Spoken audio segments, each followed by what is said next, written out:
Tahukah Anda, hewan peliharaan terancam infeksi ektoparasit dan endoparasit setiap harinya? Umumnya, pemilik hewan telah mengetahui cara melindungi anjing dan kucingnya dari ektoparasit seperti kutu. Namun sayangnya, pencegahan proaktif terhadap endoparasit masih jarang digunakan. Pengobatan endoparasit menggunakan obat cacing konvensional hanya membunuh cacing yang telah berada dalam tubuh hewan. Konsekuensinya, beberapa waktu setelah pengobatan, hewan dapat terserang parasit baru. Larva yang menyerang hewan pada masa jeda pengobatan menjadi dewasa dan bereproduksi. Hewan menjadi inang dan menyebarkan parasit ke sekitarnya. Advocate dengan kemampuan khusus mampu memberikan pencegahan proaktif melawan endoparasit dan ektoparasit. Bagaimana cara Advocate bekerja? Selain imidacloprid yang bekerja mengatasi ektoparasit, Advocate juga mengandung moxidectin yang bekerja mengatasi ektoparasit seperti tungau dan endoparasit seperti cacing. Moxidectin menyebar ke seluruh tubuh melalui aliran darah, kemudian terakumulasi pada jaringan lemak. Jaringan lemak meredistribusikan moxidectin ke serum yang dimetabolisme secara perlahan. Efek depo tersebut menyebabkan paruh waktu moxidectin lebih panjang dibandingkan obat cacing lain. Pemberian Advocate per bulan meningkatkan akumulasi plasma dari moxidectin hingga rasio akumulasi antara moxidectin dan eliminasi tetap stabil. Setelah status stabil tercapai, Advocate mencegah perkembangan dari berbagai spesies cacing. Karena kemampuan ini, Advocate tidak hanya membunuh cacing yang telah berada pada tubuh hewan, tapi juga proaktif mencegah infeksi baru. Advocate untuk perlindungan parasit yang komprehensif untuk anjing, kucing, dan ferret.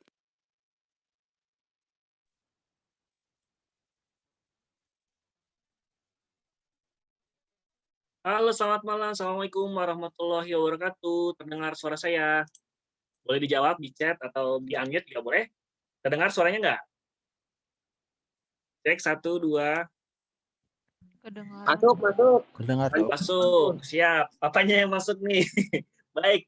Terima kasih setelah bersabar menunggu ya kepada para penonton semuanya ya, karena ada kendala teknis sedikit dan pada malam hari ini ya menjelang akhir tahun 2020 ya yang penuh dengan drama corona dan mungkin di tahun 2020 ini Dr. The Face Show merupakan podcast yang terakhir di tahun ini ya, podcast ke-29. Nah, 29 nih. Jadi kami ucapkan sebelumnya terima kasih kepada seluruh peserta, partisipan, viewers ya yang telah setia menonton video-video kami sebelumnya dan juga yang telah mensubscribe YouTube channelnya Dr. Bidi Fecho ya yang belum jangan lupa segera subscribe di sana karena video-video podcast kita yang sebelumnya sudah kita post ke YouTube channel kami ya di Dr. Bidi The Fat Show. Jangan lupa juga untuk follow Instagramnya @dr.bidi_thefat_show dan pada malam hari ini temanya itu tentang penanganan trauma pada anjing dan kucing. Nah, mungkin teman-teman semua, baik kolega dokter hewan maupun pet owners gitu ya, atau mungkin penonton viewers yang umum gitu ya, general suka sama kucing, anjing gitu ya,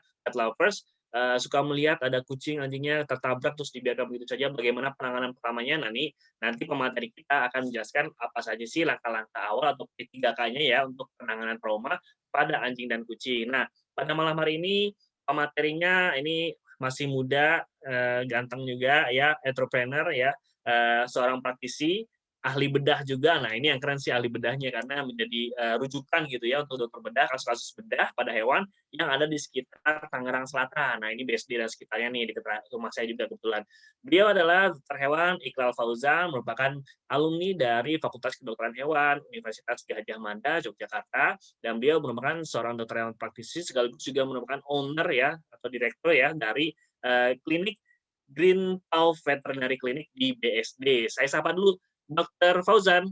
Sudah bisa bergabung, Dok?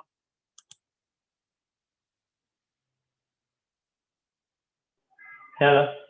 Ya. Nah, selamat malam, Dok. Boleh dinyalain kameranya, Dok? Ya.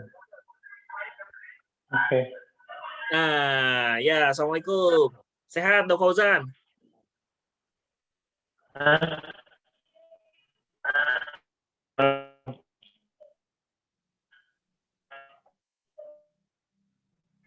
Dok Fauzan? Ya. Apa kabar nih? Baik. Alhamdulillah baik nih. Alhamdulillah baik ya. Situasinya masih di klinik kayaknya juga baru saja beres praktek ya. Oke, Dr. Fauzan sudah siap untuk memberikan materinya, Dok? Sudah siap. Oke, baik. Silakan Dr. Fauzan di podcast ke-29 penanganan trauma pada anjing dan kucing. Silakan Dr. Fauzan. Boleh di-share screen?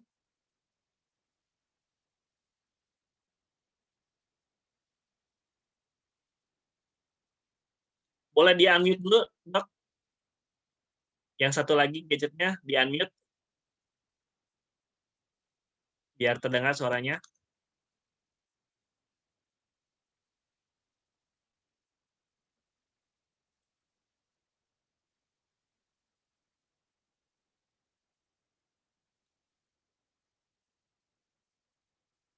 Salah satu gadgetnya boleh di-unmute, Dok Fauzan, biar terdengar suaranya.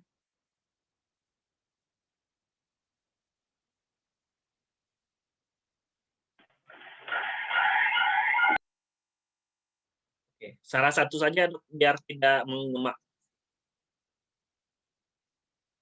Mungkin disapa juga nih ya pesertanya karena hari ini bersifat umum ya, jadi nggak cuma kalangan dari kolega dokter hewan aja juga, tapi ada dari pet owners, pet lovers ya. Selamat datang nih. Salam kenal, saya Dr. Binol dari Dr. Bidi Pet Show. Terima kasih sudah berkenan mengikuti acara kami ya. Gimana Dr. Fauzan, sudah ready? Di-unmute dulu, Dok. Unmute yang ada logo mikrofon. Ya. Oke, sudah terdengar suaranya. Dan sekarang boleh share screen. Dok Nol, di unmute dari admin kan bisa toh? Biasanya admin bisa juga kan ngatur itu untuk unmute dan ora iso apa? Ini paketnya nggak bisa nih Dok, jenis sewa Zoom-nya. Kebetulan cuma yang basic aja nih. Jadi kita tidak bisa meng-unmute langsung. Cuma bisa ask to unmute. Kalau biasanya kan admin bisa ada yang bisa model gitu. Jadi nanti kalau perlu apa mau baru di unmute sama admin. Ya. Ini kebetulan paketnya kita nggak bisa nih, Dok. Ya. Oke, Dok Fauzan sudah bisa share screen.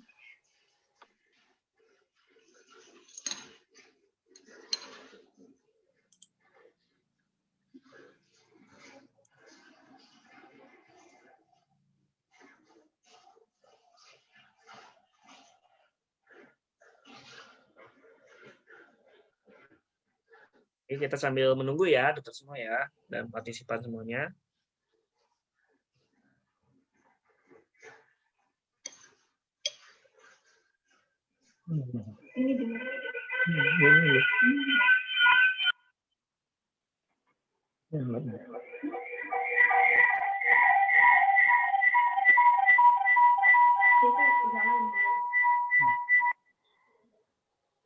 Halo. Ya, terdengar Dok? Halo. Udah? Ada, ya. Silakan di share screen Dok materinya. Oke, jadi selamat malam kolega-kolega semua dan juga dokter hewan di seluruh Indonesia dan yang melihat ini ya. Dan juga untuk para pet owner mungkin di sini maaf keterlambatan karena ada sedikit kendala teknis dari sini tadi menyiapkan materinya yang mungkin agak buru-buru ya. Maaf. Ya. Nah, saya dicoba minta sama Dr. Bino untuk melakukan ini webinar untuk dengan judulnya sih pertolongan pertama trauma fisik dan deteksi ini faktor pada anjing dan kucing. Tapi sih mungkin lebih ke pertolongan pertama dulu ya, karena di sini kan nggak ada owner yang melihat kondisi ini. Tapi pertama-tama saya mohon maaf dulu, mungkin nanti akan ada beberapa foto yang mungkin kelihatan tidak bagus penampakannya, walaupun misalnya dalam arti ada merasa jijik atau apa ya mohon maaf saya sampaikan terlebih dahulu karena emang berhubungan dengan trauma ya pasti akan terjadi pendarahan, fraktur atau segala macamnya. Tuh, pertama ya. Oke. Untuk tidak berlama ya karena tadi udah lama ya. saya langsung aja ya. Pertolongan pertama, trauma fisik, deteksi dini faktor pada anjing dan kucing. Dok Fauzan, boleh share screen dulu, Dok? Hah? Di-share screen dulu materinya. Udah kan ya? Belum tampil.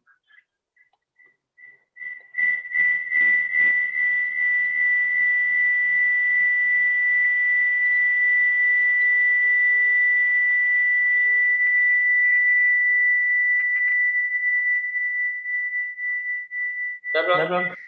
Ya, sudah. Sip, mantap. Oke.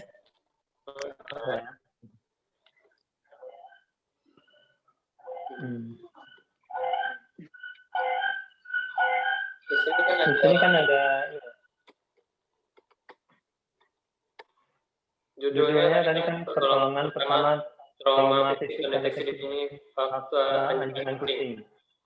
Mungkin teman-teman kolega semua ataupun owner sudah tahu ya trauma fisik itu apa ya. Trauma fisik sendiri sebenarnya sih kejadian yang sering ditemukan pada kondisi-kondisi apakah pada kecelakaan ataupun tabrak ataupun dipukul yang menyebabkan terjadi trauma fisik. Untuk trauma fisik sendiri sebenarnya sih ada dua trauma fisik yang umum, ada trauma fisik benda tumpul itu disebabkan karena hantaman pada tubuh ya, seringkali mengakibatkan cedera pada kepala, luka dalam ataupun patah tulang. Kalau benda tumpul ini yang menyebabkan tidak terjadinya luka yang kelihatan, seperti contoh gambar yang di atas ya. Ini kan ada gambar kucing yang memar-memar. Ini sebenarnya sih terjadi trauma fisik benda tumpul. Terus yang kedua itu trauma penetrasi. Itu ketika suatu benda menembus kulit atau tubuh, biasanya menciptakan luka terbuka. Ya seperti pada foto yang di bawahnya. Ya, ada bagian yang terbuka dari kulitnya. Penyebab umumnya ya ini seperti sebenarnya tertabrak kendaraan bermotor ya, ini ada fraktur dari mandibula atau nukleus matanya prolaps ataupun matanya keluar, itu yang kena tabrak, ataupun yang misalnya yang patah atau gimana, ataupun misalnya luka terbuka terus jatuh dari tempat yang tinggi.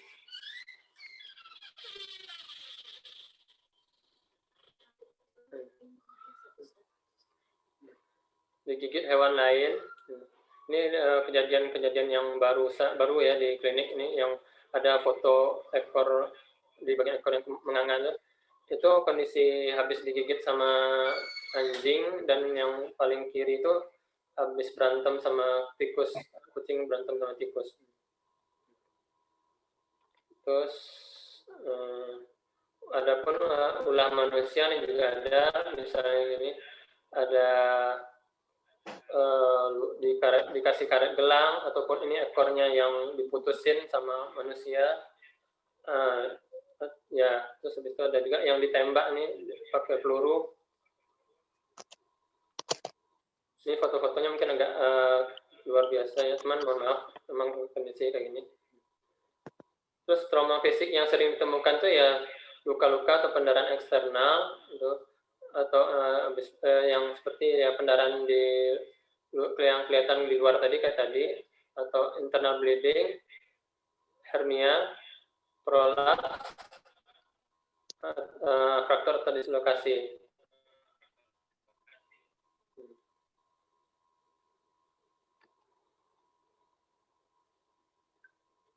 Adapun prinsip pertolongan pada hewan yang mengalami trauma fisik itu sebenarnya ini kan untuk karena berhubungan dengan pet owner juga dan juga dokter hewan, ada beberapa prinsipnya ya untuk membantu mengalami trauma fisik tuh. Pada pet owner sendiri sebenarnya sih, kalau pet ownernya sendiri menemukan hewan atau hewannya sendiri yang terjadi trauma, dia harusnya pet owner tuh mencoba untuk membantu menenangkan hewannya dengan cara ya ditaruh di tempat yang bersih ataupun di alasin yang bersih sebelum dibawa ke vet ya. Itu di sini kan ada beberapa prinsipnya ya. Eh, untuk pet owner sendiri ya tadi dengan cara dibersihkan terlebih dahulu kalau misalnya pet owner bisa melakukan pembersihan dengan cara dikasih cairan NaCl ataupun air hangat itu. Ini prinsipnya adalah pertama tuh ya penuhi kebutuhan cairannya ya dengan cara ya ini kalau sebenarnya sih gabungan ya antara pet owner dengan dokter ya. Tapi prinsipnya tuh ini beberapa prinsipnya. Satu, penuhi kebutuhan cairannya. Ada seperti misalnya diinfus kalau misalnya untuk dokter-dokter yang menemukan atau mendapatkan pasien yang terjadi trauma fisik, pertama kali ya dilakukan penuhi kebutuhan cairan infusnya. Dilihat pasiennya itu apakah terjadi dehidrasi atau lemas atau anemia, maka penuhi kebutuhan cairannya dengan cara ya diinfus ataupun dikasih larutan oralit ini. Terus yang kedua dilihat kondisi terjadi traumanya. Yang tadi ada trauma itu ada trauma terbuka atau trauma yang tertutup. Untuk misalnya trauma terbuka dibersihkan luka-lukanya, dan ini juga untuk pet owner bisa kalau misalnya kucingnya terjadi ketabrakan yang terjadi luka muka ya mungkin sebelum dibawa ke vet mungkin bisa dibersihkan luka-lukanya dulu, dan bisa dikasih dengan pencegahan infeksi seperti dikasih betadine itu ataupun dibersihin dengan NaCl yang tadi.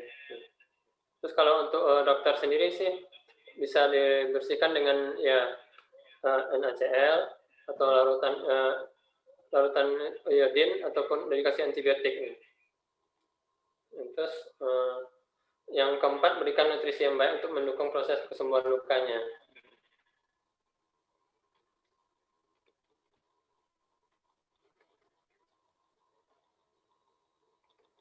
Pertolongan pertama pada kondisi tertentu ya ini yang tadi ada pendarahan eksternal ya.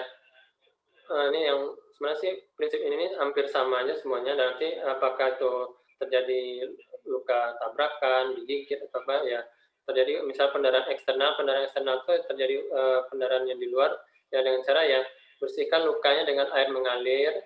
Ini bisa untuk dilakukan dengan apakah ini pet owner yang mau mengerjakan sebelum dibawa ke vet ataupun dokter yang menemukan pasiennya terjadi tabrakan ya pertama ya dengan cara bersihkan lukanya dengan air mengalir atau air bersih, terus tekan luka dengan kain kasa atau kain yang bersih.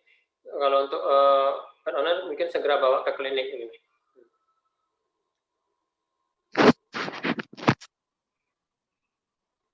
Terus pendarahan internal saya ditandai dengan pendarahan dari hidung, mulut, dan anus, kencing berdarah, gusi, pucat, itu hilangnya kesadaran dan nadi lemah. Itu dengan cara sih jaga agar hewan tetap hangat dan segera bawa ke klinik itu untuk pet owner. Dengan cara ya kalau ketemu hewan atau hewan pendarahan internal ya dengan cara dibalut pakai air, pakai handuk ataupun kain yang bersih, lalu dibawa ke klinik ataupun misalnya boleh dibantu juga dengan cara dikasih air hangat, ditaruh air hangat di dekat hewannya sendiri. Terus kalau misalnya terjadi fraktur atau patah tulang, letakkan hewannya di permukaan yang datar, itu jangan yang kasar, itu biar tidak terjadi tekanan di bagian yang frakturnya. Itu terus gunakan tandu atau selimut saat akan dibawa ke klinik hewan. Sebisa mungkin jangan menekan daerah yang luka. Tadi kan ada bagian-bagian yang luka, jadi itu kalau bisa sih jangan ditekan.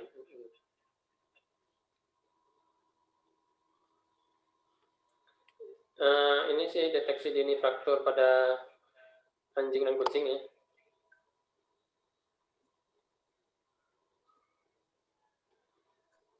Yang di sini kan definisi fraktur itu patah ya, kejadian patah atau kerusakan jaringan. Ya. Gejala klinis fraktur sendiri, ini kan tadi kan kalau misalnya terjadi fraktur pasti akan terjadi gejala-gejala, diantaranya itu kesakitan atau kelainan atau perubahan bentuk, kelainan gerak, pembengkakan di daerah yang lokal, kehilangan fungsi, krepitasi. Untuk sebenarnya sih kalau untuk gaya ini lebih ke dokternya, dimana di sini untuk dokter yang menangani pasien ini bisa dideteksi dengan cara ya dipalpasi ataupun dilakukan palpasi untuk di bagian alat geraknya, terus dilihat fungsi-fungsinya masih berfungsi apa enggak dengan cara ya tekan apakah sarafnya masih berfungsi di empat kakinya, habis itu didengar apakah ada suara krepitasi apa tidaknya. Untuk mendiagnosanya ya pasti dengan cara ya di ronsen. Untuk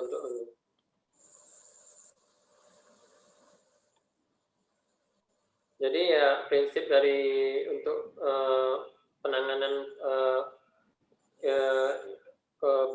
trauma pada fisik pada hewan itu ya tadi saya ulang lagi ya, diberikan cairan yang bersih, dibersihkan lukanya, habis itu ditaruh di tempat yang bersih, dan dikasih iodin atau dibersihkan luka-lukanya dan dikasih nutrisi yang baik.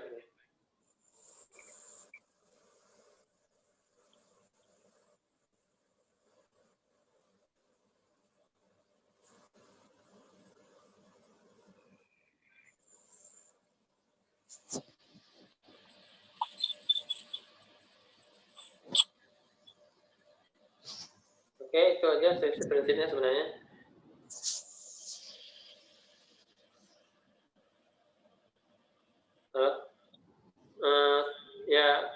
Prinsipnya yang saya bilang, kalaupun terjadi trauma, baik untuk pet owner ya segera dilakukan pembersihan dan dibawa ke klinik. Dan kalau untuk dokter ya mungkin sebelum dirujuk ya dibersihkan dulu luka-lukanya sebelum dirujuk ke pet yang lain gitu.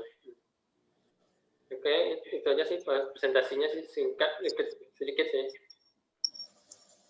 Oke, baik. Terima kasih Dr. Fauzan. Nih mungkin kalau misalnya kita ada rekan-rekan semua peserta yang ingin bertanya lebih lanjut, boleh dilakukan pertanyaannya dituliskan di kolom chat ya.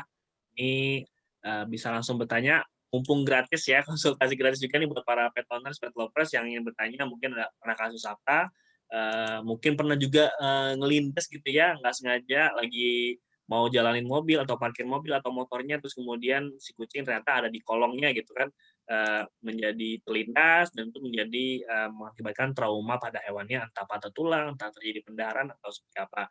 Mungkin kalau saya bisa memulai pertanyaannya nih Dr. Fauzan, kira-kira itu sebenarnya waktu kritisnya itu berapa lama sih sampai misalnya kan ada nih kasus trauma gitu ya, taruhlah terlindas gitu kan hewannya, tapi ternyata rumahnya si orang ini cukup jauh untuk mencapai lokasi klinik terdekat, klinik hewan terdekat. Nah itu sebenarnya kalau bisa dikira-kira berapa lama sih untuk setiap jenis trauma ini, titik waktu kritisnya gitu, berapa jam kah atau berapa menit kah gitu, hingga bisa dibawa ke klinik terdekat. Misalnya kan kejadiannya juga jam 10 malam gitu kan, pasti klinik kan kebanyakan sudah pada tutup, atau misalnya letaknya terlalu jauh untuk mencapai klinik terdekat. Nah itu titik waktu kritisnya itu berapa lama Dok, untuk setiap jenis trauma ini? Ini kalau untuk menentukan waktu kritis itu, kalau misalkan tadi ada trauma itu ada dua ya, benda tumpul sama penetrasi ya, benda tajam ya. Kalau untuk benda tumpul, kita lihat sih kondisinya hewannya, apakah terjadi napasnya gimana, habis itu apakah ada terjadi pendarahan dalam atau tidaknya itu. Kalau misalnya terjadi napasnya yang berat, habis itu terjadi pendarahan yang banyak, waktu kritisnya mungkin ya sesegera mungkin ya, jangan lebih lah, kalau sejam atau 2 jam itu kalau misalnya terjadi pendarahan yang hebat dan misalnya napasnya berat, ya langsung segera dibawa ke klinik gitu. Terus kalau misalnya terjadi untuk dengan penetrasi trauma penetrasi ya, atau tusukan ya, terlebih dahulu ya bisa mungkin ditekan dulu area yang luka itu, dibersihin, dan kalau mengalir ya harus segera dibawa juga, jangan lebih juga dari 1 jam.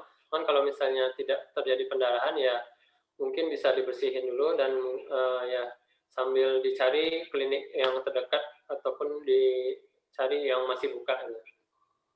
Itu Dok Winal. Oke.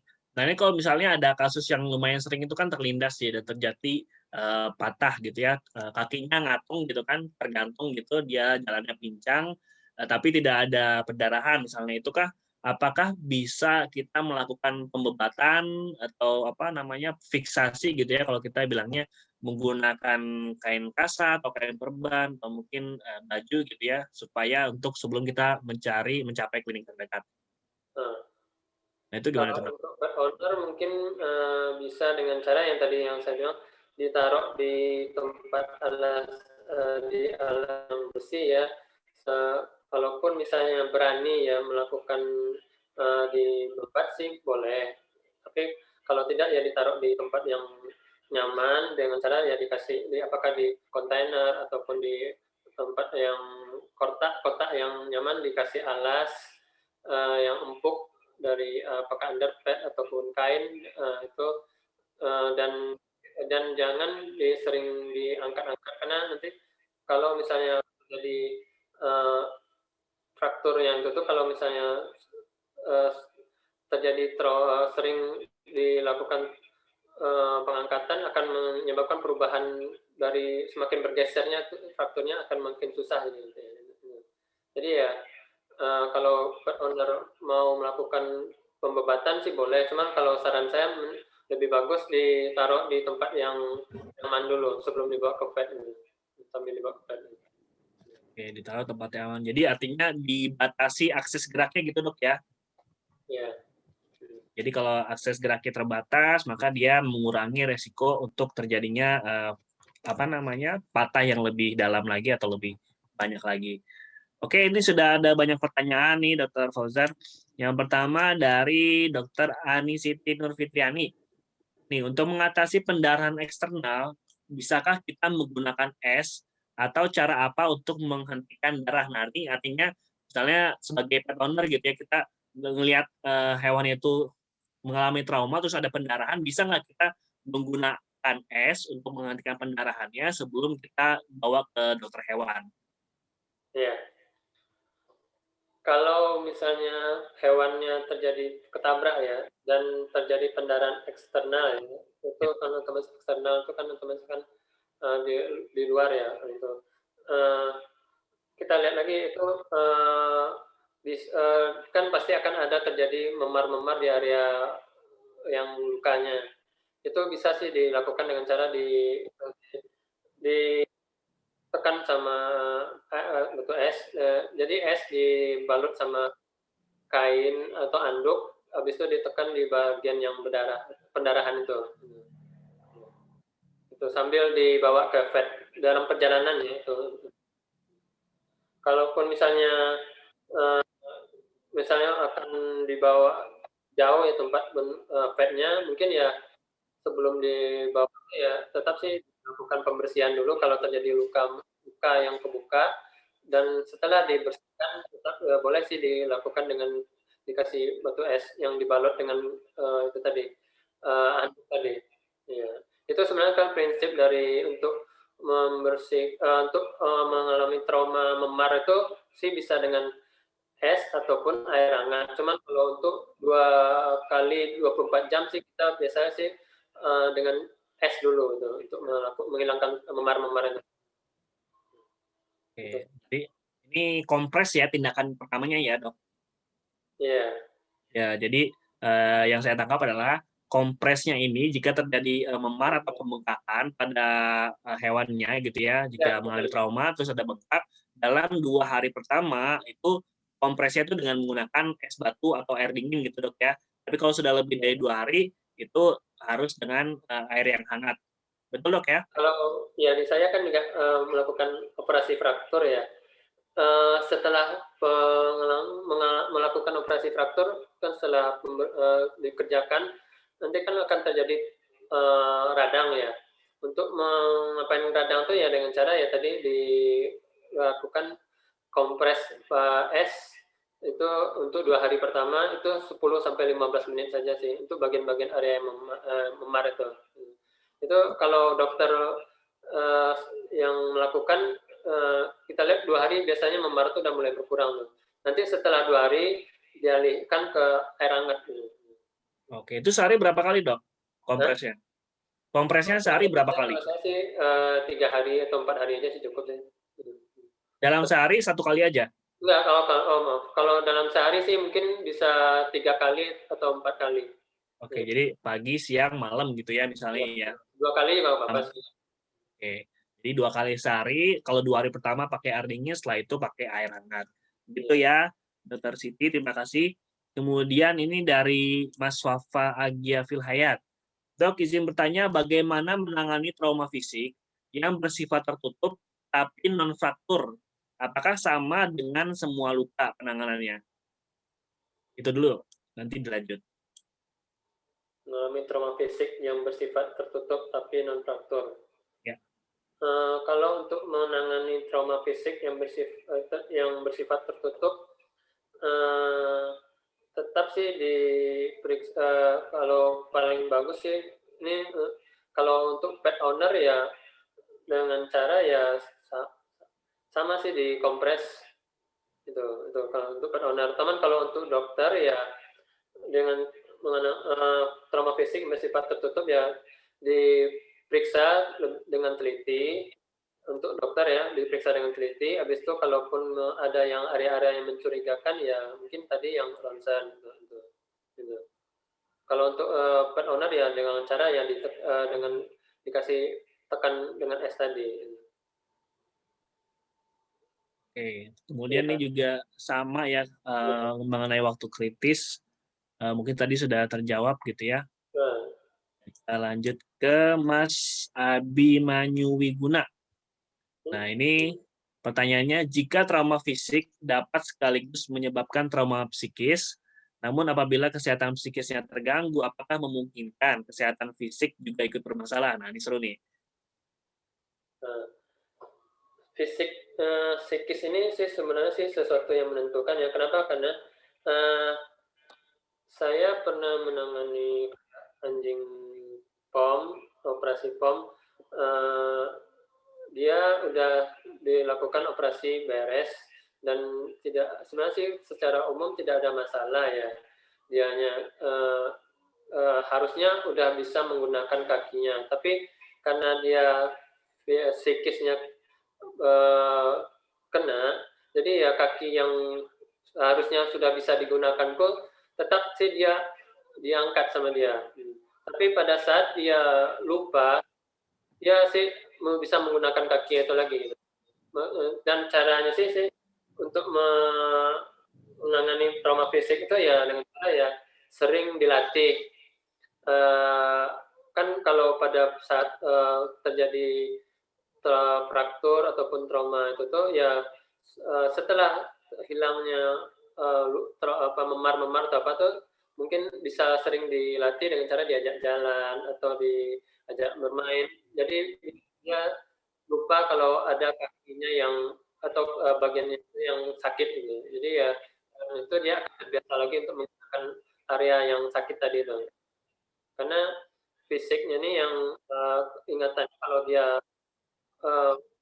kena trauma ya dia akan diangkat terus sama dia atau tidak mau digunakan biasanya sih. Caranya ya dengan sering dilatih atau diajak jalan, tidak main. Tapi itu setelah kondisi ya lukanya sudah bersih ataupun misalnya kalau fraktur sudah berhasil ya itu dilatih. Dan kalau misalnya untuk faktor-faktor yang apa sih bisa mungkin dilatih dengan cara ya di berenang atau apa diajak berenang biar dia bisa menggunakan kakinya ataupun bagian yang tadi lagi. Oke. Mungkin nih kalau misalnya terkait psikisnya nih ya dok, misalnya ada kucing nih, pet owners punya kucing, terus kemudian dia sempat terlindas gitu ya sama motor ownernya, terus kemudian gara-gara kelindas itu dia jadi takut misalnya yang biasa diajak naik motor, pakai motor atau mobil gitu ya, terus dia jadi takut gitu ada psikisnya tuh menjadi terganggu karena pernah diberikan suasana yang tidak enak karena dari alat atau kendaraan itu. Nah itu apakah memungkinkan gitu? Jadi maksudnya ada gangguan psikis dari hewannya ketika dia melihat sesuatu yang menyebabkan dia pernah trauma. Nah itu apakah bisa juga disembuhkan atau ada terapi yang seperti apa gitu dok? Untuk terapinya ya seperti yang tadi sih, kalau misalnya dia ketabrak motor dan pasti dia akan misalnya terjadi trauma dengan motor ya memang sih akan dilakukan pendekatan ya, tapi jangan ya mungkin didekatkan dengan motor, cuman yang perlahan, secara perlahan, tidak langsung dibawa ke motor atau ke mobil, pasti dia akan mengingat kembali ya kejadian itu dan akan menyebabkan mentalnya down dan itu sih akan terjadi trauma fisik, psikis ini kondisi ini. Jadi ya perlahan sih dengan cara ya didekatkan lagi ke yang bermasalah, yang ke trauma yang tadi. Ya, jadi bisa ya. Ini prognosanya berarti Fausta ya bisa disembuhkan ya. Bisa. Oke. Asal ownernya sabar dan telaten. Sabar dan telaten, itulah kuncinya. Mungkin ini juga terkait suasana pekerjaan dokter hewan di klinik gitu ya. Ketika misalnya mau melakukan vaksinasi ataupun melakukan injeksi vitamin atau antibiotik. Nah, ini kan si jarum suntiknya ini kan benda tajam nih dok ya. Kadang-kadang juga terutama kucing sih ya yang gampang begitu mulai ditusuk pakai ujung jarum suntiknya itu langsung merasa kesakitan terus marah luar biasa dan kemudian dibawa datang lagi ke dokter hewan, dia sudah tahu gitu melihat jarum suntik itu udah takut duluan, udah marah-marah, udah wah pokoknya anxiety lah gitu. Nah itu gimana tuh dok?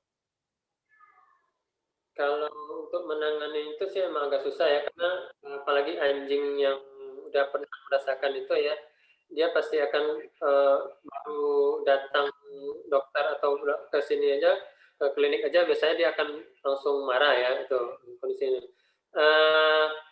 Mungkin dia bisa dialihkan kalau dengan cara ya owner mengusap-ngusap kepalanya ataupun bagian ataupun dikasih treat juga bisa caranya untuk anjing itu. Kalau kucing ya kucing yang agak susah karena kalau kucing udah terjadi trauma untuk ditanganin meskipun ownernya musak-musak ataupun membelai dia tetap kemungkinan sih akan menggigit ya biasanya. Tapi kalau anjing masih bisa dengan cara dialihkan ya diusap, dibelai ataupun dikasih treat gitu. Biar ya tidak pada saat jarumnya masuk tidak kerasa jadi teralihkan itunya pikirannya tuh. Oke. Kalau penggunaan kayak kantung kucing gitu misalnya pada saat mau vaksinasi atau pemberikan multivitamin gitu dok, misalnya apakah itu cukup berfungsi atau berguna dok? Kantung yang untuk ngekap kucing gitu. Ya, ngekap kucing ya. Yes. Ya, itu bisa berfungsi sih pada saat untuk ini kucing-kucing yang galak ya. Cuman sih kondisi itu sih memang sih akan membuat dia juga kalau pada saat kita membawa itu dia pasti akan trauma pasti dan dia pasti sebelum ditangkap juga pasti akan udah itu melakukan perlawanan dulu gitu pastinya. Ya. Tapi itu fungsinya ya biar tidak ini ya biar tidak terjadi gigit atau apa jadi ya bisa itu juga itu. Kalau dipakai kan kalau sekarang juga ada kan yang dari itu untuk aroma untuk itu baunya ya menghilangkan bau biar tenang biar rileks juga ada kan sekarang. Itu kalau nggak salah namanya Feliway ya. Ya Feliway dari. Nah ini kebetulan yang jual ini sponsor kita nih MK Vet ya. Jadi nanti buat para viewers kalau misalnya mau untuk beli Feliway itu ya semacam aroma vaporizer ya, vaporizer itu untuk menenangkan kucing-kucing yang mungkin rada-rada galak gitu ya, atau mungkin ada kelainan gangguan behavior seperti misalnya suka pipi sembarangan. Nah, itu katanya bisa juga untuk mengatasi kelainan behavior itu ya, dengan mengeluarkan aroma-aroma mungkin hormonal gitu ya, kandungannya hormon sintetik yang itu bisa menenangkan. Baik, Ya, mungkin kita lanjut. PLW ya, mungkin ya. Itu yang kalau pet owner mau mencoba kan pasti ada kucing-kucing tertentu yang galak banget sih. Biasa sih bisa dicoba sama pet owner, ditaruh di rumahnya. Nanti lihat kondisi kucingnya gimana tuh. Apakah terjadi perubahan apa itu dengan dipasang PLW tadi tuh. Oke, ya jadi worth to try ya. Kalau misalnya mau coba si Value ini ya, nanti bisa dibeli di MK Vet. Nah, kebetulan sponsornya Dr. Bidi Vet Show nih. Oke, selanjutnya pertanyaan dari Dr. Eva. Dr. Fauzan mau bertanya, bagaimana cara penanganan pada kasus kucing yang terkena oli bekas? Wah, ini kenapa bisa sampai kena oli nih dok kucingnya dok? Mungkin ketumpahan kali ya, naruh oli bekasnya sembarangan, terus kucingnya lagi Oli nakal. bekas ya. Iya. Dulu kemarin tuh saya sih pernah dapat sih menangani burung ya. Kucing sih belum pernah saya yang kena oli ya. Burung murai ketumpahan oli pemiliknya.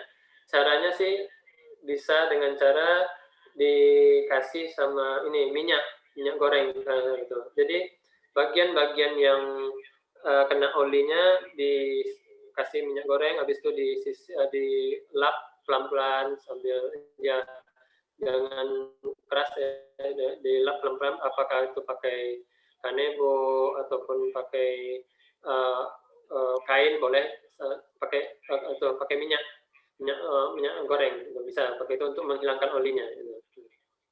Oke, bisa, tapi dengan menggunakan minyak dan itu diusap pelan-pelan ya, pakai kain atau... Kemarin saya kasusnya ya burung murai itu ya, jadi satu persatu ya sayapnya tuh dibersihin pakai minyak goreng gitu, sampai sayapnya tuh bisa kembang lagi gitu. Saya juga jadi penasaran nih, kalau misalnya kena permen karet? Sama, dengan minyak goreng juga bisa. Minyak goreng juga ya, berarti. Tapi jangan minyak goreng yang bekas ya dok ya. Yang bekas juga nggak apa-apa sih. Oke, tapi kalau bisa yang baru ya. Oke, selanjutnya nih dari Dr. Afdal. Dok Fauzan, izin bertanya, ada banyak pertanyaan nih, diborong semua, ada 5. Oke, yang pertama dulu ya, satu-satu ya. Bagaimana pertolongan pada kasus luka bakar dan jenis cairan apa rehidrasi yang cocok untuk mengatasi kasus luka bakar tersebut? Luka bakar kan otomatis kan akan terjadi melepuh ya di bagian area itu, dan terjadi apakah itu terbuka ataupun ada pendarahan atau tidak ya. Kalau misalnya tidak terjadi pendarahan dan terjadi melepuh itu bisa yang tadi lagi sih bisa dengan cara ditekan pakai es gitu. Jadi dikompres pakai es bagian yang kena luka bakar itu, dan kalaupun misalnya ada luka ya dibersihin dulu yang berdarah itu, misalnya terjadi pendarahan itu dibersihin pendarahan dengan cairan ya, untuk membersihkan ya pakai NaCl itu paling yang bisa bagus, ataupun pakai air hangat minimal. Kalau bagi pet owner yang tidak punya cairan infus NaCl ya pakai air hangat minimal untuk di bagian yang luka. Dan itu nanti kalau tadi rehidrasi ya untuk membantu cairannya ya. Untuk membantu cairannya kalau untuk dokter sih mungkin bisa pakai RL bisa gitu. Tapi kalau untuk pet owner ya kan tidak mungkin melakukan infus ya. Ya, kalau misalnya punya cairan elektrolit kayak Oralit ataupun misalnya Pedialit itu boleh dikasih dulu sementara ya, sebelum dibawa ke vet. Oke, jadi ada cairan elektrolit juga ya buat rehidrasinya, yang itu mungkin agak sedikit lebih mudah dibeli ya buat para pet owners. Jadi kalau bisa sediakan ya kotak P3K itu, salah satunya adalah cairan elektrolit tadi ya dok ya? Iya. Oke, dosisnya berapa banyak dok? Kalau untuk kucing sih sebenarnya kan itu hanya ini kan pertolongan pertama ya. Iya, boleh sih dikasih 10 cc sampai 20 cc dulu nggak apa-apa sih sebentar. 10 Sebelum cc dibawa, tiap berapa jam? itu kan kalau bisa segera dibawa segera mungkin ke vet ya gitu. Jadi dikasih 20 cc nggak apa-apa. Nanti kalau kan sambil sebelum dibawa ke vet itu segitu dulu sih. Oke, sekitar 20 mili gitu ya. Iya, dulu nih. Tuh. Oke, kemudian untuk yang kedua nih, untuk jaw fraktur ya, patah pada rahang, itu yang komplit atau banyak patahan, alat fiksasi apa tuh yang cocok, Dok? Kalau ini ke fraktur itu ya bisa pakai fiksasi dengan plat. Biasanya saya plat Plate. sama Itu buat rahang bisa ya? bisa ya plat. Ya, jadi kalau kondisinya patahnya banyak ya itu pakai plat itu paling bagusnya. Cuman ya dokter harus mengetahui dulu patahannya di mana ya caranya ya mungkin dengan cara di ronsen itu paling pertama dan dilihat apakah terjadi luka atau enggaknya tetap dibersihin dulu ya kalau bisa terjadi luka dan kalau mau tindakan operasi ya bisa dengan cara pemasangan aplikasi itu pasang plat sama screw. Oke, Bang Plate. Kemudian yang ketiga nih, jika terjadi fraktur lalu terjadi pendarahan yang hebat, kejadian lebih dari 6 jam, nah ini kenapa dibiarin sampai lebih dari 6 jam, lalu pernapasannya berat, pertolongan pertamanya bagaimana, Dok? Wah, ini kayaknya udah ini banget ya, fatal nih kayaknya. Iya, lebih dari 6 jam, pendarahan, fraktur. Apa sih? Kalau misalnya nafasnya berat sih, untuk pet owner juga nih harus sedia oksigen ya, itu di rumahnya kalau bisa pet owner oksigen yang botol-botol itu boleh oksigen atau apa, jadi dikasih itu sebelum dibawa ke vet gitu. Tapi kalau untuk vet itu misalnya terjadi pendarahannya hebat, lebih dari 6 jam ya pasti pertama tuh ya dilihat dia dilihat ya kondisi lukanya gimana. Kalau misalnya lukanya parah tetap dibersihin dulu lukanya itu pertama. Yang kedua dilihat kondisi ininya dehidrasi apa tidaknya dengan cara ya diinfus. Yang kedua standby oksigen juga, dikasih oksigen. Oke. Jadi yang perlu diingat nih, terutama buat para pet lovers ya, pet owners, yang pertama yang harus disiapkan dalam kotak P3K-nya. P3K-nya adalah satu tadi si cairan elektrolit, ada Pedialyte salah satunya, kemudian juga ada oksigen ya. Oksigen. Oke, kaleng oksigen yang mungkin biasa yang suka naik gunung tuh tahu tuh yang buat ya dihisap gitu ya, disemprotkan gitu ya, ada corongnya. Nah, itu harus dua ya, sudah ada dua item yang harus disediakan untuk P3K penolongan trauma pada hewannya. Kemudian lanjut, Dok, pertanyaan nomor 4, untuk luka trauma atau lebam di organ dalam, penanganannya bagaimana, Nek? Ini sama kayak tadi ya, kompres ya, Dok ya? Ya, bisa kompresnya. Oke, kita lanjut ke nomor 5. Nomor 5, bagaimana cara penanganan kucing anjing yang terkena lem lalat, lem tikus yang hampir seluruh badan? Ya, sama. Ya, itu dengan cara yang tadi hampir sama, dikasih minyak goreng tadi. Ya, itu dibersihin ya. Pakai minyak goreng, dibersihin pelan-pelan di semua bagian yang terkena lem atau lem tikus itu. Kalau misalnya harus dicukur, Dok? Dicukur boleh. Dicukur kan otomatis kan akan membantu ini mempercepat kita membersihkan ya. Ya. Cuma ininya sebagai tindak tanduknya adalah bahwa akan butuh waktu lagi ya untuk pertumbuhan rambutnya ya. Pertumbuhan rambut ya. Nanti harus dikasih juga dengan tadi kasus saya kan saya dapat murung murai batu yang kena ini ya. Lem itu kan nggak mungkin dicukur ya. Ya, kalau itu kan dia nggak bisa ngapa-ngapain itu ya. Nggak ada bulunya. Oke. Jadi kalau anjing kucing masih aman lah ya istilahnya ya. Oke, Dokter Afdal, tadi kemudian kita lanjut ke ini Planet Satwa Edukasi. Siapa nih namanya nih? Nanti boleh di-share ya. Yang Planet Satwa Edukasi atas nama siapa?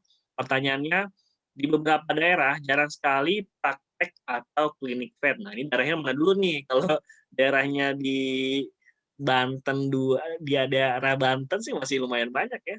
Daerah mana nih ya? Planet Satwa Edukasi masih jarang katanya, mungkin yang pedalaman gitu ya. Untuk puskeswan terdekat berjarak sekitar 3 jam perjalanan. Wah, jauh sih emang kalau 3 jam ya.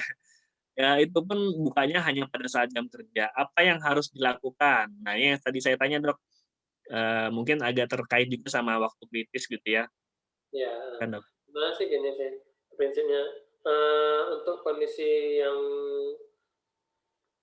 jauh kayak gini sih, kalau bisa sih pet owner pertama sih, kalau tidak mengerti sih lebih bagus searching di internet atau apa bisa. Kalau sekarang kan udah ada Halodoc ya Mas saya. Ya, jadi bisa langsung menanyakan ke dokter itu gimana tindakannya. Cuman kalau yang tadi udah saya urutin itu ya bisa dengan cara ya dibersihin lukanya dan dikompres sebelum dibawa ke vet ya, itu kalau untuk. Dan kalaupun harus sedia juga kayak tadi Pedialit atau cairan-cairan untuk mengganti cairan itu sama oksigen itu kalau yang bisa dilakukan sama pet owner yang jarak rumahnya jauh ya dari vet Cuman ya. kalau lebih bagus sih kontak vet dulu terlebih dahulu tuh menurut saya sih. Saran saya. Jadi yang terpenting adalah komunikasi dulu ya dengan dokter hewannya, artinya Mas Planet Satwa Edukasi ini harus memiliki nomor dokter hewan gitu ya. Dokter hewan yang praktis tersebut untuk mungkin bisa kontak dulu atau mungkin bisa janjian kira-kira waktu yang terdekat tuh kapan misalnya. Kemudian juga boleh untuk jaga-jaga itu untuk mendownload aplikasi yang tadi Dokter Fauzan bilang ya. Misalnya salah satunya adalah Halodoc yang karena sekarang Halodoc ini sudah ada menu untuk dokter hewan gitu ya. Jadi mungkin bisa di-download juga. Kemudian yang ketiga adalah persiapannya yaitu tadi menyiapkan kotak P3K untuk penanganan pertama trauma pada hewannya, yaitu tadi ada isinya ada povidone iodin, ada kain kasa, ada kapas steril, kemudian juga ada Pedialyte ya, cairan elektrolit yang untuk diminumin, dan tadi juga ada misalnya oksigen yang bisa langsung dihirup jika nanti hewannya mengalami gangguan pernafasan gitu ya, atau nafasnya ngap istilahnya. Oke, lanjut ke Dokter Andos Rizal. Mau tanya dok, trauma sobekan yang diikuti dengan shock pada kucing, takikardia, letargi, dan dyspnea, pertolongan manakah yang didahulukan? Waduh. Ini kita lihat dulu ya ininya. Sobeknya di bagian mana dulu? Kalau di mana yang didahulukan ya kita sih mendahulukan yang untuk napasnya dulu itu pastinya. Kalau misalnya napasnya sesak atau apa ya kita bantu dulu untuk pernapasannya. Setelah itu napasnya udah normal atau apa baru kita itu lihat ke arah yang luka ya itu dibersihin area yang luka. Jadi karena kan kalau misalnya kita bersihin lukanya cuma napasnya masih memapan ya risiko dia tidak bertahan nanti pasti ada jadi dibantu dengan yang napasnya dulu.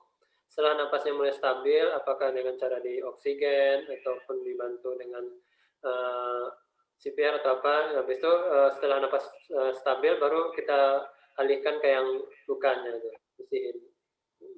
Kalau misal terjadi pendarahan tetapi nafas habis itu lihat kalau misalnya ngucur juga darahnya ya sambil ditekan ya itu ya yang pendarahan itu. Oke. Mungkin ya tadi Dokter Fauzan sempat bilang CPR ya. Nah itu tekniknya seperti apa tuh dok? Kalau untuk anjing kucing? Tekniknya sendiri sih sebenarnya sih saya apa ya tetap sih ditekan di bagian jantung itu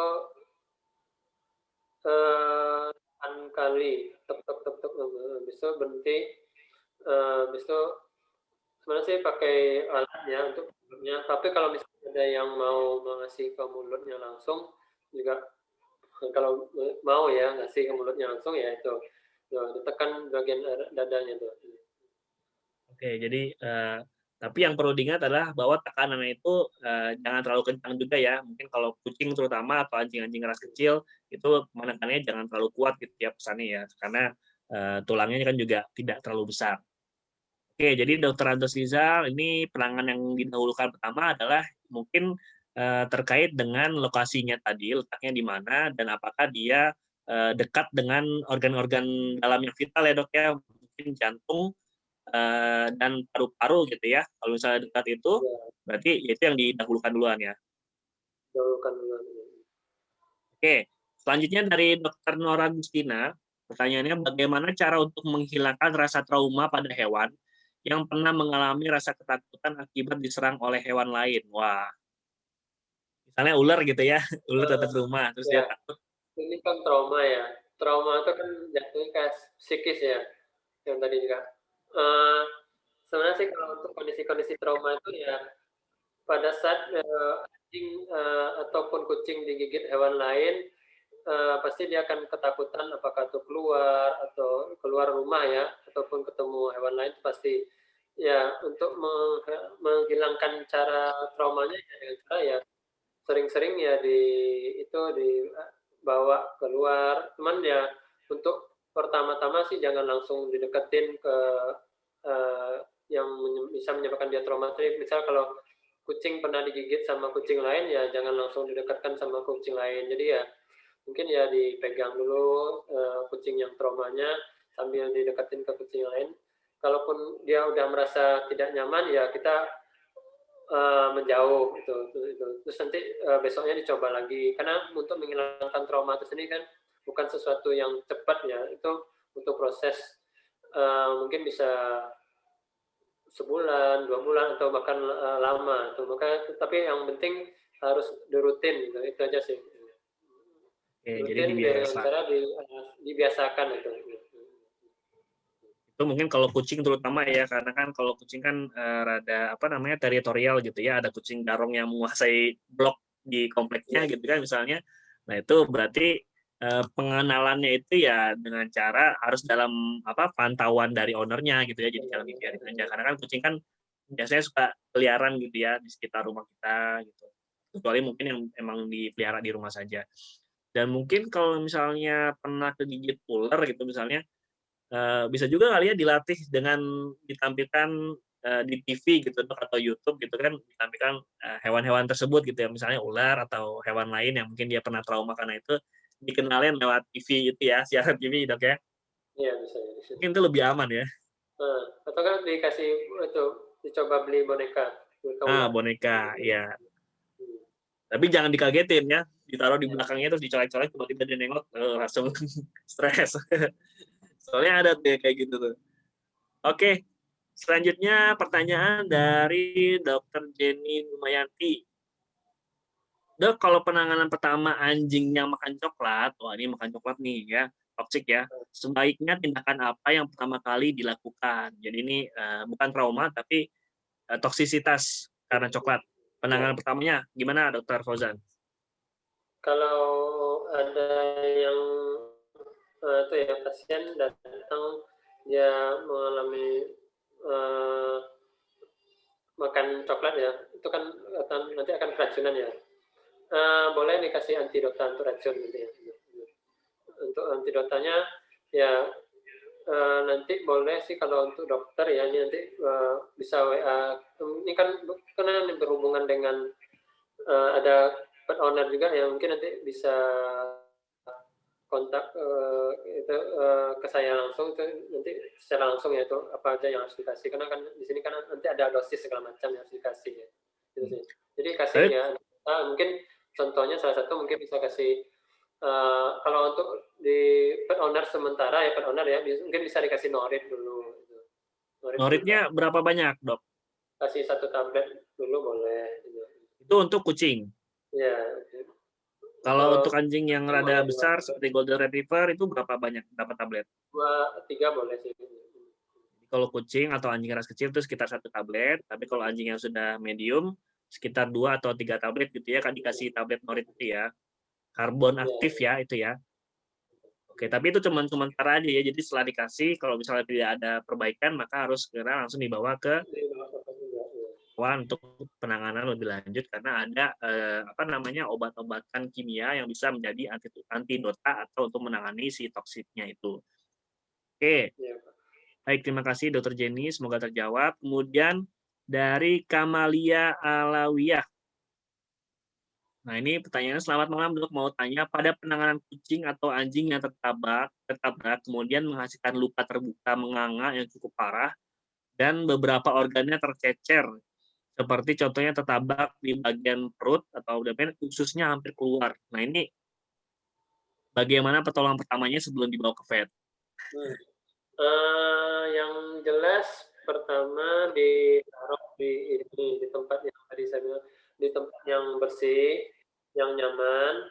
Habis itu untuk bagian-bagian yang kotor itu boleh dicuci dengan cairan NaCl itu, kalaupun tidak ada ya minimal pakai air hangat ya, itu dicuci dulu sampai dibersihin sambil dicuci sambil dibersihin kain kasa kalau bisa, dibersihin sama kain kasa sebelum dibawa ke.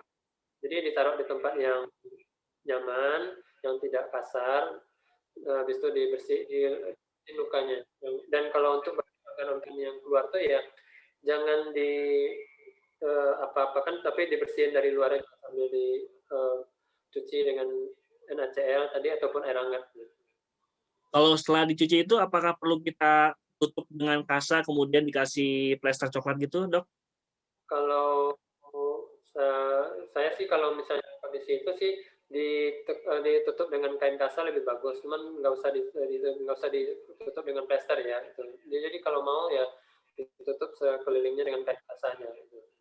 Oke, jadi kalau tadi ada misalnya ususnya keluar gitu ya, setelah dicuci dibersihin pakai NaCl atau air hangat, itu setelah itu ditutup dengan kain kasa untuk supaya tidak makin melebar atau makin banyak organ yang tercecer keluar, dan setelah itu segera langsung dibawa ke dokter hewan gitu ya. Kalau untuk itu ya dibersihin pakai itu juga. Terus kalau harus segera ditindak ya, cara ya operasi itu dimasukkan ya, ke vetnya. reposisi ya, dikembalikan ke dalam organ perutnya. Jadi gitu ya, jadi dibersihkan dan ditutup dengan kasa juga yang bersih dan steril ya, jangan sampai malah kasanya yang bekas yang lama kotor malah bikin sumber infeksi gitu ya, jangan sampai. Oke, jadi perlu disiapkan juga kasa steril ya, jadi dicatat tuh untuk tetap tindakannya nih buat para pet owners. Kemudian dari Amelia Yovita Susanto, malam Dok, untuk trauma daerah kepala, wah nih kepala nih, organ vital ya, ada otak di dalam sana. Kira-kira penanganan apa yang paling penting selain terapi cairan? Itu dulu. Trauma daerah kepala ya.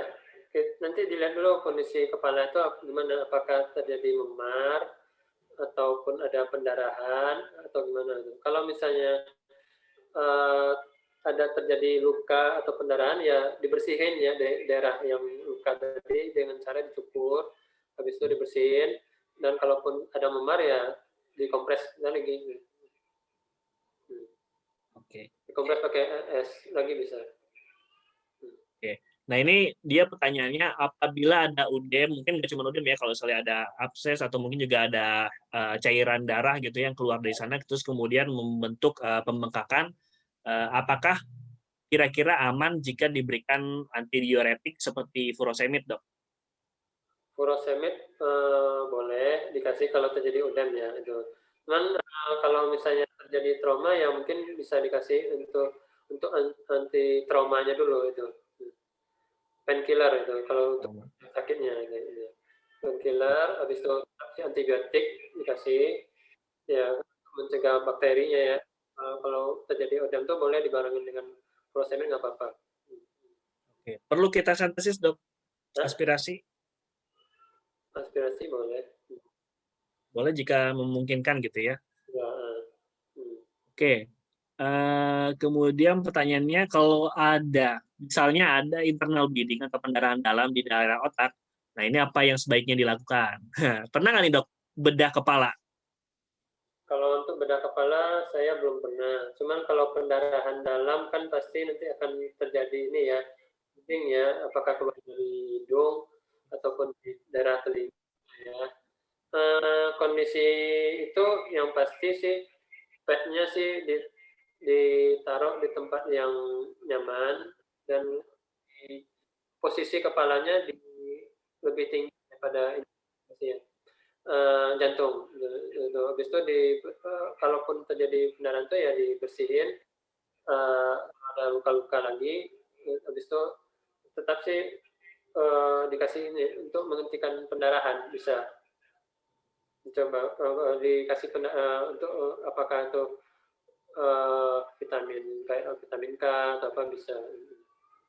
Oke, itu prognosisnya gimana, Dok? Fausta, dubius? Tergantung nafas ya. Gitu. Ya, kalau misalnya dia pendarahan, teman nafasnya masih bagus, ya bisa kita coba usahakan. Gitu. Cuman kalau nafasnya tidak bagus ya kemungkinan sih jelek. Jadi dubius ya, 50-50 ya prognosisnya ya. Oke, mengingatkan kalau kepala ini kan daerah yang cukup vital ya karena ada otak sana. Jadi kalau ada kita bilang tuh organ vital tuh ada 3 paling tidak ya, ada otak, ada jantung, ada paru-paru itu untuk hewan darat terutama ya. Jadi kalau misalnya terjadi trauma pada daerah yang sekitar itu termasuk salah satu yang fatal dan mungkin tingkat kesegeraannya untuk dibawa ke dokter itu paling tinggi, Dok ya. Jadi kalau bisa jangan ditanganin, terutama untuk pet owners, jangan ditangani sendiri dulu kalau bisa. Jika ada aksesnya langsung dibawa segera buru-buru ke dokter hewan untuk penanganan lebih lanjut. Oke, terima kasih nih Amelia Yovita Susanto. Kemudian pertanyaan selanjutnya dari Fitri Wulandari. Selamat malam, Dok. Izin bertanya untuk kasus kucing keracunan, ini tidak diketahui penyebabnya. Bagaimana cara penanganan yang sesuai selain diberikan atropin, infus cairan, dan norit? Ini udah jawab semua nih. Ya, mungkin bisa dibantu dengan susu, dikasih susu. Ya. Susu. Ya, susu. Diminumin susu. Jadi kalau yang tadi itu kan semua kan udah semua ya, atropin, infus cairan, dan norit ya. Itu. Bisa dibantu juga dengan salah satunya dengan cara dikasih susu. Gitu. Oke, susunya mungkin perlu diketahui juga ya, apakah ada riwayat milk intolerance ya? Hah? Mungkin perlu diketahui juga riwayat hewannya ini, apakah dia intoleransi terhadap protein susu ya, Dok? Alergi apa enggak itu ya. Ya. Oke. Itu ya susu boleh dibantu dengan susu selain norit ya. Kalau untuk pet owner ya. Yang gampang dicari. Oke. Kalau dengan kelapa bagaimana, Dok? Air kelapa? Air kelapa sih ada yang bilang bisa, cuman saya sih lebih ke susu sih karena kan susu akan menetral racun gitu. Oke, jadi efeknya lebih cepat. Ya susu sih. Kalau air kelapa kan kalau malam-malam kan agak susah kan. Oke. Tapi kalau misalnya dia malah bikin mencret, coba susunya yang berbahan kacang kedelai gitu ya. Kalau misalnya dia mencret. Oke. Baik, kemudian nah ini Dokter Natalia nih. Bagaimana cara dokter menghilangkan trauma psikis pasien yang trauma terhadap dokter sebelumnya? Nah, tadi kan mungkin karena benda-bendanya seperti jarum atau alat kendaraan, ini traumanya sama dokternya nih, Dok. Berarti dia udah hafal nih mukanya. Misalnya, wah ini dokter Binol nih, ternyata galak sama pasiennya, lumayan galak, lumayan terlalu keras gitu ya. Terus besoknya dia datang lagi, dia ngelihat saya udah buru marah atau kabur atau langsung meraung-raung. Itu ada nggak sih penanganannya supaya nggak seperti itu lagi? Untuk trauma itu ya memang akan susah ya, cuman bisa dicoba dengan cara ya dokternya pendekatan sama pasien bisa di belai ataupun dikasih treat atau dikasih makan itu karena kan itu sama juga dengan kita di sini pasien rawat inap ya yang galak itu kalau misalnya kita sering ngasih makan kayak kucing ataupun anjing dia biasanya sih dia akan perlahan tidak galak lagi biasanya kalau kondisi. Jadi ya untuk dokternya ya mungkin pendekatan ke pasiennya itu. Melakukan pendekatan dengan cara ya dikasih makan, dokternya ngasih makan ataupun ngasih treat nah itu ke pasiennya. Cuman kalau vaksin kan jarang-jarang ya, karena kan datangnya cuma setahun sekali apa itu agak susah sih. Oke, Kecuali mungkin kecuali mungkin kalau pasien enak ya. mungkin kalau dokternya juga ada lebih dari satu ya boleh dialihkan dulu gitu ya ke pasien yang satu ya, Dok ya.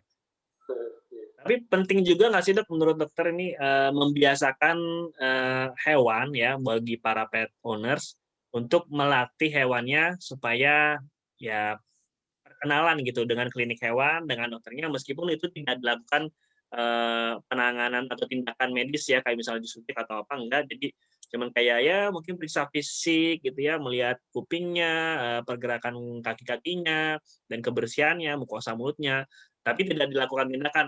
Apakah pengenalan seperti itu juga bisa bermanfaat untuk si hewan dan juga dokter pada saat nanti terapi tindakan yang lebih lanjut kayak misalnya nyuntik? Penting nggak sih, Dok? Ya, kan untuk dokter sendiri ke pasien itu kan ada kayak ikatan itu ya, kontak ya langsung ya. Kalau hewannya galak dan dokternya merasa ada kayak ketakutan, ya hewannya nanti pasti akan itu makin galak sih biasanya itu. Dan ya dokternya akan kalau bisa sih mencoba berusaha memegang meskipun akan terjadi cakaran atau gigitan ya, cuman dicoba diusahakan untuk mendekati pasien itu dengan cara yaitu dibelai ataupun dicoba diusap, ataupun kalau misalnya ada makanan treat ya boleh dikasih itu dulu biar teralihkan dan dia merasa dekat sama dokternya. Oke, tapi kalau misalnya ada seperti itu ya, ownersnya mau membiasakan hewannya ke dokter, dilakukan pemeriksaan fisik, itu perlu bayar nggak sih, Dok, kira-kira, Dok? Iya, karena kan nanti dia akan terbiasa ya. Makanya kalau untuk pet owner yang misalnya punya hewan baru atau apa, mungkin ya kalau bisa sih cek terlebih dahulu ke dokter dengan cara pengenalan ya ke dokternya itu. Kan ke klinik itu kan tidak hanya melulu dengan cara yang suntik vaksin atau apa ya. Kan bisa juga misalnya untuk obat cacing ataupun tetes kutu kan bisa juga. Jadi kan tetap sih dokter itu akan komunikasi dengan hewannya dulu dengan cara ya diraba, dipegang, diperiksa gitu.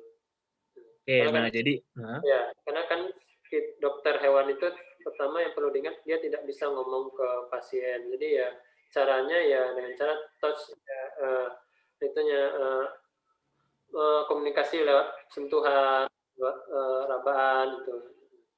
Cuman ke pasiennya ya.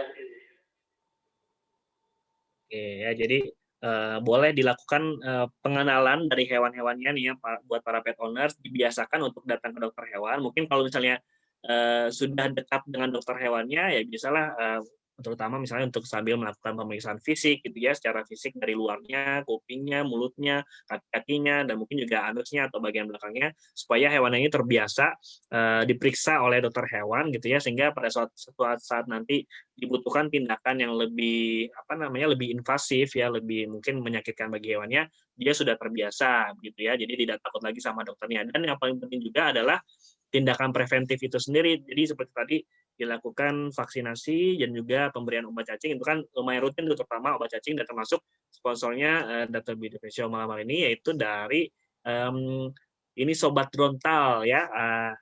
Betul ya, Sobat Rontal ya, yaitu merupakan sekarang tuh Elanco Animal Health Indonesia yang ada namanya obatnya tuh obat tetes antiparasit, ektoparasit, itu namanya Advantix ya. Jadi mungkin bisa dibawa hewan ke sana, diberikan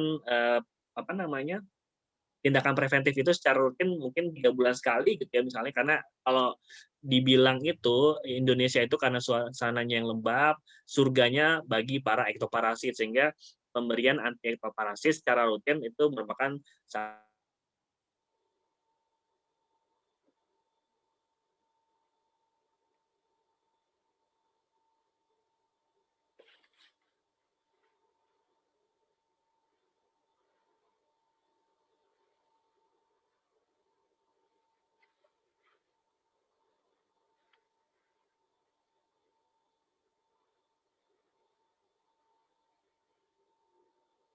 Bilang suaranya.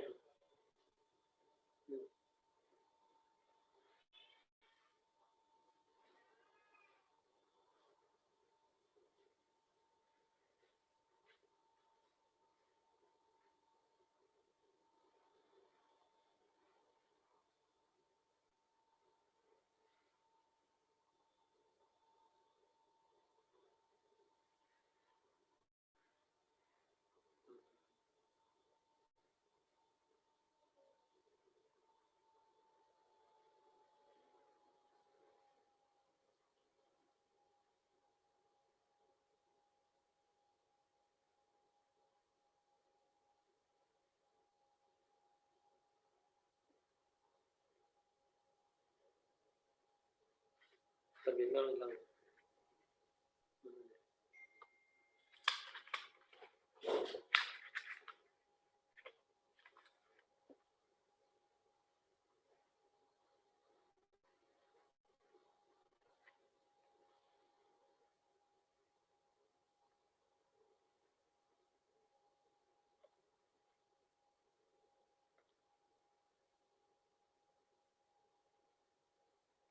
Oke.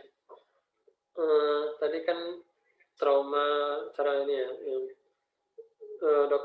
itu hewan ketemu untuk menghilangkan cara trauma fisik pada hewan pada itu ya dokter hewan. Masih sekarang kan juga bisa ya dokter itu sendiri datang ke rumah.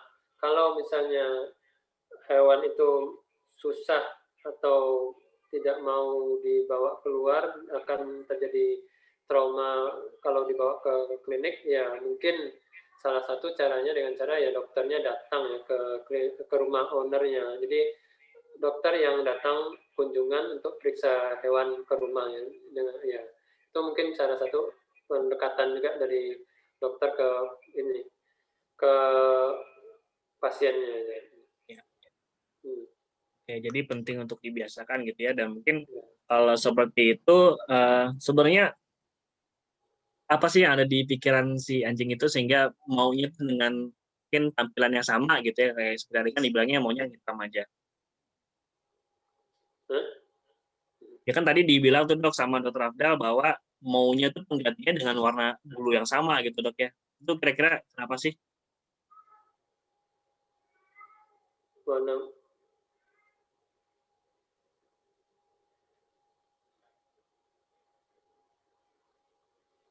maaf dok, gimana? Ya tadi yang dari sharingnya dokter Afdal Maulana kan dia punya 2 anjing, satunya mati dan maunya tuh penggantian dengan warna yang sama gitu. Itu kira-kira pertimbangannya apa tuh? Ini mungkin pernah nonton film ini ya yang Shiba ya yang di itu ya.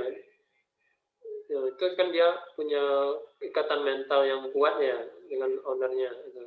Itu pun dengan anjing-anjing yang lain yang dimanapun juga pasti akan ada ikatan. Apalagi kalau misalnya ini ya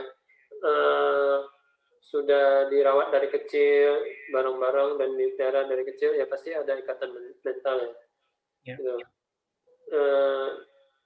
Ya kalau untuk mencari temannya tuh warna belang hitam saja ya mungkin ya karena dia melihat dari warna ya karena warna yang sama ya jadi dia merasa cocok sama warna yang sama itu. Tapi kalau misalnya mau diganti ke warna yang lain ya mungkin dengan cara pendekatannya ya di perlahan ya tidak langsung yang berlangsung cepat itu.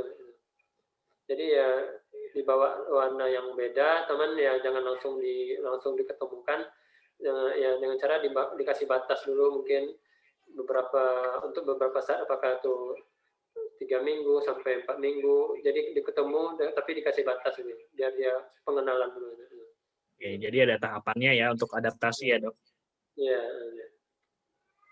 Oke baik, masih ada yang mau bertanya lagi buat para pet owners, pet lovers maupun dokter semua yang masih penasaran sama tema kita pada malam hari ini? Sudah tidak ada nampaknya ya. Baik, mungkin boleh dikasih closing statement-nya nih Dr. Fauzan untuk pesan-pesan kepada pet owners, pet lovers, dan dokter semua untuk kasus trauma ini. Ya, ini saya sih mau ngasih sedikit ilmu yang saya punya aja ya. Dari tadi yang saya jelaskan itu semuanya sih tetap sih kembalinya ke ini ya, ke vet ya, itu kembalinya ke vet. Teman sebelum dibawa ke vet ada beberapa tindakan yang mungkin pet owner harus melakukan terlebih dahulu karena terbatas dengan jarak waktu yang mungkin agak lama ya. Sebelum dibawa ke vet ya alangkah lebih baiknya pertama pet owner bisa menyimpan nomor dokter hewan ataupun searching dimanapun dokter hewan terdekat dan bisa menghubungi dokter hewan terlebih dahulu. Itu pertama ya, saran saya ya, untuk pet owner. Jadi dengan terjadinya kondisi trauma atau apa yang dihadapin, saya tidak melakukan tindakan yang berbahaya nantinya. Jadi owner bisa menghubungi vet, tindakan apa yang harus dilakukan sebelum dibawa ke vetnya, itu pertama. Terus kalau udah kondisi itu ya yang tadi juga pet owner harus sedia ya P3K, kayak misalnya cairan-cairan elektrolit ataupun kain kasa ataupun misalnya NaCl untuk bersih luka, itu di rumah, ataupun oksigen itulah yang bisa membantu ya. Terus bisa juga sedia kayak norit ataupun susu itu kan yang gampang dilakukan di rumah. Dan batu es itu kan juga yang harus sedia, batu es juga yang gampang dilakukan di rumah sebelum dibawa ke vet. Terus kalau untuk vet sendiri mungkin ya kalau misalnya bisa menanganin ya ditanganin dengan segera, dilihat kondisi hewannya, mana yang perlu didahulukan misalnya bagian urgent ya bagiannya kepala, nafas, dada itu yang didahulukan ditindak ya, setelah itu baru tindakan yang lainnya itu agar tidak terjadi kelewat itu pasiennya tidak mati dalam waktu cepat.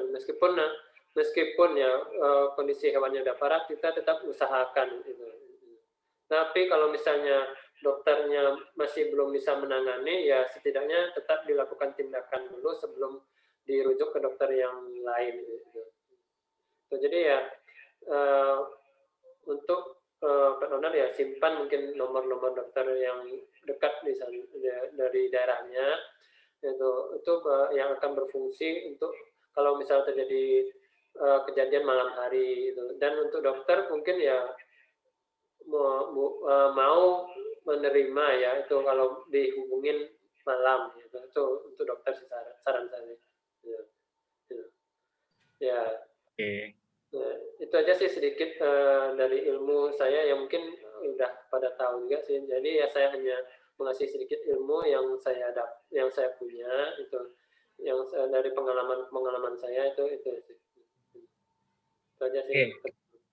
Ya, baik, terima kasih banyak nih Dokter Hewan Iqbal Fauzan ya dari Green Paw Veterinary Clinic di BSD ya. Jadi pesannya tadi untuk para pet owner semua ya, jangan lupa untuk menyiapkan kotak P3K-nya. Tadi ada betadine, ada juga kasa steril, ada juga cairan elektrolit, dan juga ada oksigen buatan gitu ya, oksigen tambahan untuk menjaga-jaga kasus trauma jika suatu saat nanti terjadi pada hewannya. Dan jangan lupa juga untuk menyimpan nomor dokter hewan terdekat gitu ya, dan menjalin hubungan yang baik dengan dokternya ya. Jadi jangan dimarah-marahin juga nih dokternya kalau misalnya ada keterbatasan atau mungkin ada kekurangan dari kliniknya, entah ya mungkin alat-alatnya masih ada yang belum lengkap. Itu justru dibangun relasi yang lebih baik lagi supaya nanti bisa dibantu rujuk kemana untuk penanganan yang lebih tepat gitu ya. Dan mungkin mulai saat ini lebih diperhatikan lagi terkait hewannya itu sendiri dan mulai dibiasakan ke dokter hewan. Dan kemudian juga untuk dokter hewan ini juga mungkin karena tadi ya kita lihat nggak semuanya, mungkin kalau dokter Fauzan sini kan udah memang kliniknya tuh ya, kalau kita lihat di belakang tuh alat-alat bedanya sudah sophisticated ya, udah maju banget, udah banyak banget dan lengkap ya. Jadi bisa menjadi rujukan untuk kasus bedah. Dari dokter hewan sendiri juga jangan lupa untuk menjalin relasi sama kolega dokter hewan. Mungkin nanti pada saat ada butuh kasus yang di kolega kita yang lain itu bisa menanganinya dan juga mumpuni memadai alat-alatnya, bisa langsung dirujuk ke sana. Jadi intinya adalah komunikasi dan relasi yang baik antara pet owners dan juga dengan dokter hewan dan juga sesama dokter hewan. Gitu ya dok ya? Iya. Betul? Yang penting komunikasi. Baik tim. Yes, komunikasi is key ya. Komunikasi adalah kunci ya. Baik, dan jangan lupa tadi saya sudah sampaikan kepada pemenang Door Prize podcast ke-29 malam hari ini, yaitu ada Abimanyu Wiguna, ada Eva, ada Kamalia Alawiyah, dan Amelia Yovita Susanto. Untuk dapat segera mengirim chat WhatsApp di tes nama dan alamat lengkap untuk pengiriman hadiah dari sponsor kami. Yang pertama ada dari MK Vet, Friend of Pets and Pets, kemudian ada juga dari Ixkan, PT Sistar Indonesia, dan juga dari Elanco Animal Health Indonesia. Nanti ada untuk 4 orang pemenang, dan juga untuk pemateri kita, Dr. Fauzan, nanti akan saya antarkan langsung karena lumayan dekat gitu ya, untuk bingkisan dari sponsor kita. Nanti terima kasih kepada para sponsor, jangan lupa untuk kirim chat langsung ke saya. Oke. Kemudian saya sampaikan juga kepada seluruh viewers, jangan lupa untuk subscribe YouTube channelnya Dr. Billy Pet Show, karena di sana juga ada banyak informasi-informasi terkait kesehatan hewan yang mungkin rekan-rekan semua perlu mengetahuinya. Dan karena ini juga sesi terakhir di tahun ini, ya kami dari Dr. Billy Pet Show mengucapkan terima kasih banyak atas dukungannya selama ini, atas subscribe-nya, atas follow-nya, ya sehingga mungkin nanti bisa menjadi penyemangat kami dari tim Dr. Billy Pet Show untuk di tahun 2021 nanti kita bisa bikin podcast-podcast yang lebih menarik, lebih bermanfaat, dan lebih general untuk semuanya, sehingga terciptalah namanya manusia meriga satwa sewaka, yaitu menyejahterakan manusia melalui kesejahteraan hewan. Yaitu harus di-building, ya, dibangun semuanya, relasi antara dokter hewan juga dengan pet owner semuanya, sehingga bisa kita mewujudkan itu semua, sehingga penyakit-penyakit pada hewan itu dapat diminimalisir, sehingga Indonesia menjadi negara yang maju dan menghargai kesejahteraan dan kesehatan satwa. Wah, ini saya kayak ceramah pidato ini jadi. Oke, ya, baik. Podcast ke-29 sudah selesai, dan di tahun 2020 ini semoga di tahun 2021 coronanya bisa segera lenyap ya Dok, sehingga kita bisa bertemu semuanya. Mungkin entah kalau dokter hewan bisa diadakan training, workshop ya, sekaligus seminar langsung, dan juga mungkin kalau untuk pet owners kita bisa ketemu bareng tentang bagaimana cara merawat anabul-anabul kita supaya terhindar misalnya dari berbagai penyakit, dan bisa temu langsung lah, intinya kopi darat ya. Insya Allah tetap jaga kesehatan ya, stay safe, stay healthy, kurangi dulu bepergian keluar, jangan lupa pakai masker, cuci tangan, hindari kerumunan. Selamat beristirahat dan selamat, mungkin besok nggak beraktivitas ya karena cuti bersama ya. Jadi selamat istirahat, kalau nggak perlu kemana-mana, nggak usah kemana-mana ya. Jaga diri baik-baik. Semoga kita bisa melalui pandemi ini semuanya dengan keadaan yang sehat, selamat, sehat walafiat. Baik, sekali lagi terima kasih banyak Dr. Iqbal Fauzan ya dari Green Paw Veterinary Clinic. Mungkin bisa juga di-follow akun Instagram-nya Green Paw Vet Clinic. Nanti bisa tanya-tanya di sana juga ya melalui DM-nya, konsultasi, tapi nanti by response ya, sesuai kesediaan waktunya Dr. Iqbal Fauzan. Tapi di sana juga sudah ada informasi-informasi menarik tentang bagaimana menjaga kesehatan anabul-anabul kita. Begitu Dok ya. Ya, dan juga ada promo-promonya, dan jangan lupa untuk mengunjungi website-nya Green Paw Vet Clinic. Betul Dok ya? Boleh di-unmute Dok? Dok Iqbal mau sedikit menyampaikan tentang website-nya Green Paw Vet Clinic. Ada webnya sih kita. Nanti Ya, di nah situ mungkin kolega dokter hewan bisa melihat. Saya sih nanti akan ada sharing kasus di sana, mungkin yang karena webnya juga masih baru ya, mungkin yang ringan-ringan dulu ya, nanti mungkin akan balik ke kasus-kasus yang lainnya itu kolega dokter hewan. Kalaupun untuk pet owner mungkin bisa ada cara-cara penanganan yang ringan ataupun tips nantinya itu gimana untuk perawatan untuk anabulnya, apakah itu obat cacing, obat kutu, itu tips ringan untuk anabul, dan bisa lihat juga profil kita di sana. Oke. Nama website-nya apa Dok? Green Paw Vet Clinic. www.greenpawvetclinic.com. Iya. Oke, jadi langsung saja nih para pet owners ataupun kolega dokter hewan yang mau. Ya, di IG ada sih. Oke, di IG ada dan website-nya juga ada ya. Tapi kalau di website itu lebih lengkap karena di sana ada juga artikel-artikel menarik terkait kesehatan hewan ya, bagaimana cara merawat hewan, dan juga beberapa kasus menarik yang bisa dipelajari di sana. Betul Dok ya? Iya. Oke, baik, sekali lagi terima kasih Dr. Iqbal Fauzan yang telah berkenan berbagi tentang penanganan trauma pada anjing dan kucing pada malam hari ini, podcast terakhir dari Show di akhir bulan Desember di tahun 2020. Jangan lupa untuk juga kami ucapkan terima kasih kepada seluruh sponsor, yaitu ada MK Vet, Friend of Pets and Pets, ada Iskan dari PT Sistar Indonesia, dan juga dari Elanco Animal Health Indonesia. Terima kasih telah mendukung podcast PPB selama ini. Semoga berkah untuk semuanya. Selamat beristirahat dan selamat berlibur panjang ya. Terima kasih. Assalamualaikum warahmatullahi wabarakatuh. Selamat malam. Thank you, Dok. Waalaikumsalam. Terima kasih, Dokter Slamet. Selamat tahun baru, masih 2 hari lagi. Ya, selamat tahun baru juga, Dok. Oke. Dokter Slamet gimana? Jadi mau berbagi tentang kura-kura? Ya, itu yang dari Kuraku Indonesia mintanya tanggal 16 tuh Januari. Mau dibarengin? Barengin apa? Apa aku tak ngomong ke mereka dibarengin aja? Boleh, kalau boleh. Oke, aku tak ngomong mereka ya. Ya, tapi kalau nggak mau ya berarti kita bikinnya di 17-nya, Dok. Ya, kalau soalnya kita bikin sendiri ya selisih beberapa hari nggak apa-apa. Siap. Ditunggu ya, pokoknya. Oke. Ya. Selamat berlibur panjang. Aduh, nggak sempat ke Jogja ini. Ya, thank you.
Tahukah Anda, hewan peliharaan terancam infeksi ektoparasit dan endoparasit setiap harinya?